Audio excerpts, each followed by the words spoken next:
Well, this is the mansion where I'm going to stay. Wow! I stopped for lunch. Look what I ordered. A Chorrillana.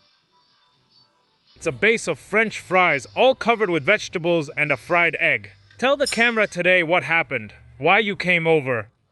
Well, I was just there relaxing with my family, the ones I came with. And suddenly my aunt had the idea and said, "Hey, do you see that he's recording?" Yes. What do you think about a bet?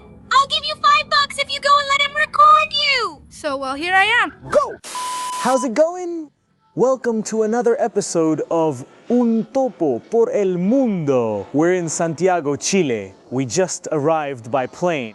We're at their airport. A wonderful landing, crossing the Andes Mountains, which is crazy.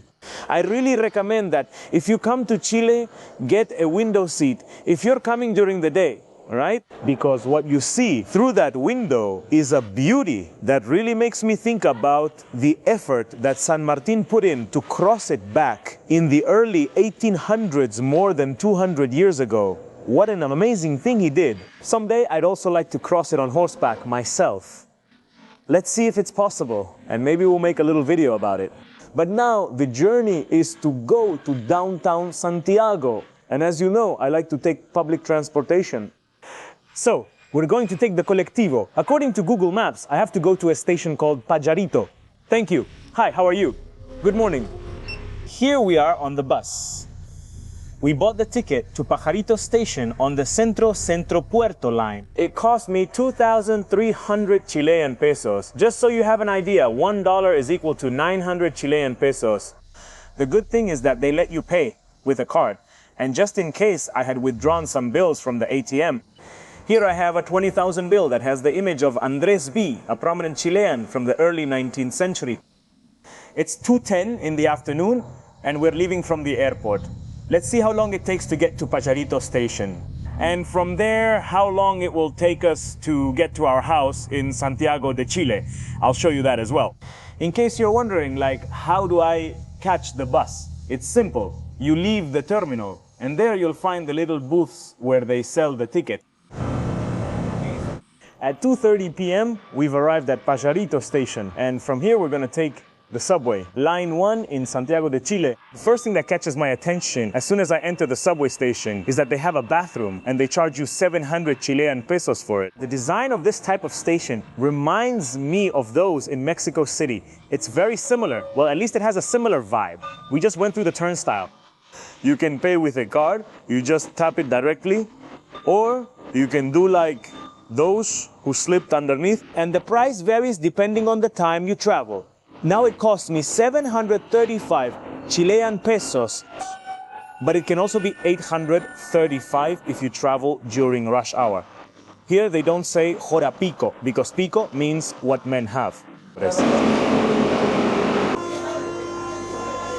And here we are on none other than line 1 of the Santiago de Chile Metro. We're heading contra con 7 líneas. We're heading towards Los Dominicos, but we have to get off at Salvador Station.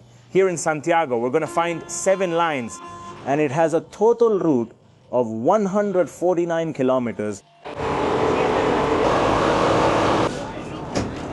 It's 2:50 p.m. and we've arrived at Salvador Station. We're traveling in this NS93 unit, which stands for Pneumatic Santiago 93. What a unique feature the Santiago Metro has. Its wheels aren't made of steel, but are pneumatic. And this rolling stock is from the 1990s. The 93 model was manufactured between the late 90s and early 2000s. And as you can see here, the stations have a very 70s style, and that's because Line 1 was inaugurated in 1975. The project began in 72. There were previous projects, but it started being built and financed in 72 during the government of Allende, and it ended up being inaugurated by Pinochet, buddy. And a curious fact is that in 2025, the Santiago Metro had its passenger record, transporting 2,002,000 people in a single day.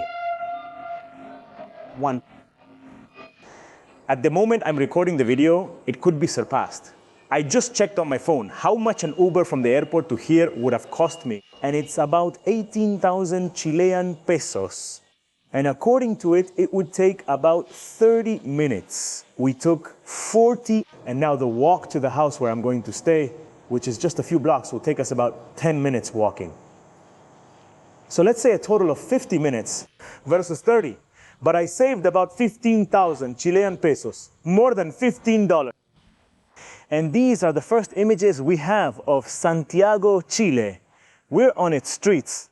This is Providencia Avenue, which gives its name to the neighborhood where I'm going to stay. It's a pretty upscale neighborhood in Santiago, Chile. At least that's the one ChatGPT recommended to me. Look over there, you can see the taxis, which are black and yellow, just like in Buenos Aires. It could really confuse you if you play GeoGuessr.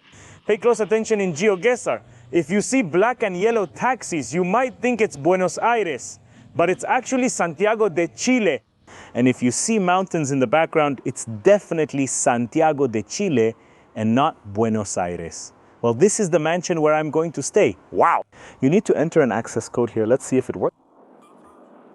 Operation failed, damn it. Operation failed. Oh. I think it doesn't activate yet because check-in is at 4 and it's still a little past 3. All right, I'm gonna grab a coffee around the corner and, well, I'll be back in 50 minutes. I might have messed up. All right. I came to a little bar here, got some mango juice, a sandwich for breakfast since I haven't eaten anything all day. Altogether, 10,000 Chilean pesos. Juice cost 3,000, the sandwich 7,000. And I was watching the videos I just recorded and I forgot to mention something, that the NSNS 983, the rolling stock we rode on in the Santiago Metro, was manufactured by the company Alstom in France. That's all. I was watching the video and need to share that railfan fact. Let's try the sandwich while we're here.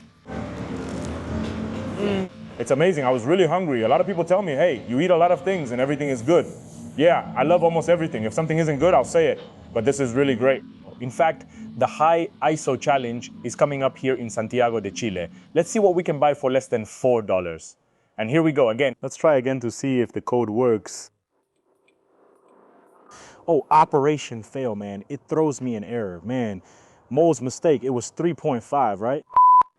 That's how I am for Fanacasas. There it goes. In fact, maybe they could have come in before 4 and at least left the stuff in here. All right, come with me to check out the mansion where I'm gonna stay, rented through Airbnb. Whoa. This is next level. Wow, this place, what a spot. All of these are Airbnbs, supposedly rooms for rent. Check out the patio here. All right, so which one is my room? You might be wondering, and so am I. Second floor, apartment 9. Is there a staircase? There is. Look, nice. Second floor, up the stairs. I hope the floor numbering here is like in the United States, where the ground level is 1, and this is 2. I think it is, because it doesn't go any higher. Apartment 9, it should be this one. All right, come with me to check out Topo's place for 3 days in Santiago, Chile. Dining room, eating area here for editing and working. Little kitchen that was never used. Let's see if there's anything left in the fridge from previous guests. Well, no, my dear. There's the Topo bed and a bathroom, which I'll show you now. So here we go. Go. Here we are. Look at this bathroom. It's nice. Do you want to know how much I paid for this? $40 a night. That's the price for the accommodation. At least if you look for deals like I do. It's not bad. It's like a studio apartment. I can't complain, honestly. Now I'm going to rest a bit, maybe take a nap, and then we'll go out to explore Santiago. I'm editing the video and realized I never told you anything. That next Wednesday, the 10th, June 10th, you'll be able to see me in person at the Teatro Politeama in the city of Buenos Aires, where I'm going to tell you absolutely everything I can say on YouTube. You can find the tickets in the description of this video and in the first pinned comment. Or you can look for them on Platianet, or if you're pretty old school, you can go to the Politeama Theater, which is at Paraná and Corrientes. And there you can buy them in person. And a lot of people ask me, Topo, can I bring my kids if they're underage? There are people who have 20-year-old kids, and they ask me that too.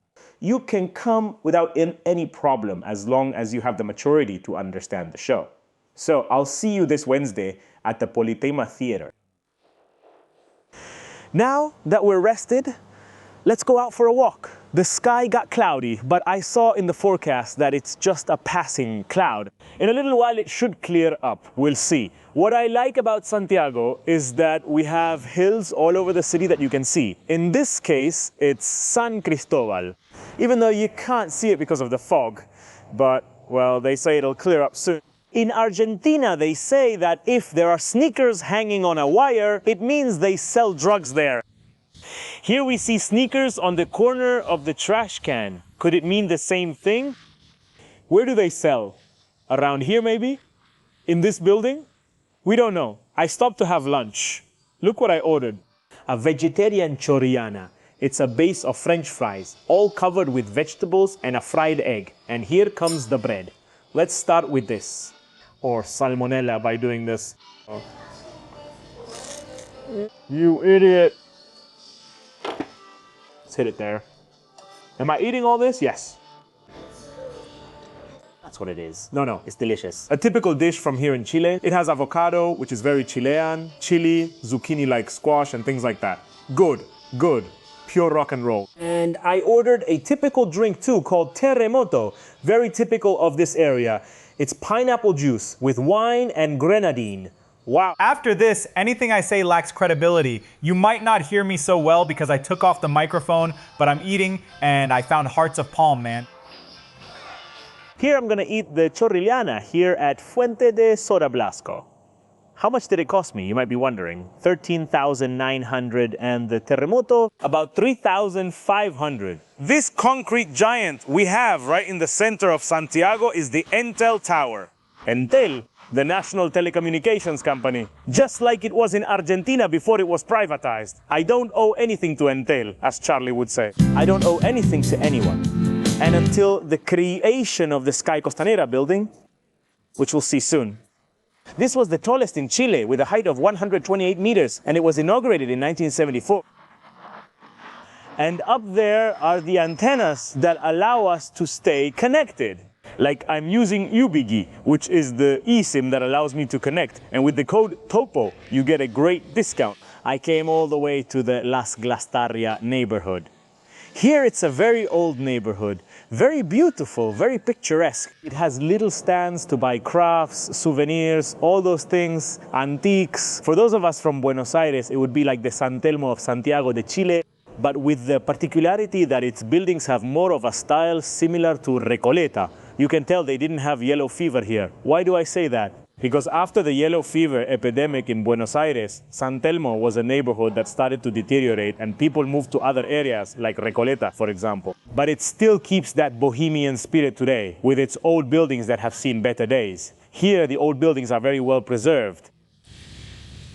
Here we are crossing the Mapocho River, which comes from the mountains and runs through the entire city of Santiago de Chile. And the word Mapocho, originally in the Mapungundun language, was said as Mapoche Mapochko. Mapo means land, Che means person, and Ko means water. And the city of Santiago was built on the banks of this river, with the peculiarity that nowadays Alameda Avenue, one of the city's main avenues, and also Metro Line 1, runs parallel to this river. This is Pio Nono Street. It's an edible street, quack. And here, at the end of the street, we're going to start the climb up San Cristóbal Hill. We're here at the base of San Cristóbal Hill. You have to get all the way up there. It's about 880 meters. And here you have the option to take a funicular. But you already know me. Those of you who follow the channel, I want to walk up. What will the path be like? Now we'll see. Let's ask. Just out of curiosity, I came to find out how much the funicular costs. 4,100 Chilean pesos, here it comes. But look at how many people are waiting. I mean, not just because I like to exercise, not just because I like to save money, but I hate waiting. Let's walk up.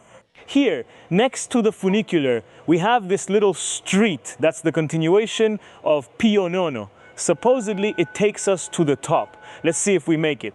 And I hope to get there before the sun sets, which is right there. It's pretty cloudy, very typical here in Santiago. Quiet, a lot of smog, but oh well, we'll see what the sunset looks like. Today, I really envy these people. I wish I could be going up like that. Here's the little trick to climb San Cristóbal Hill. You walk down the street, a beautiful view of the city, despite the smog, And there it says Zorro Vidal Trail. And this is where we head in. Total distance, 1.3 kilometers and intermediate difficulty level. Let's go for it. You might ask, Topo, did you bring water? Well, no, my dear. Wow, man, the incline here is really steep. This climb, ooh.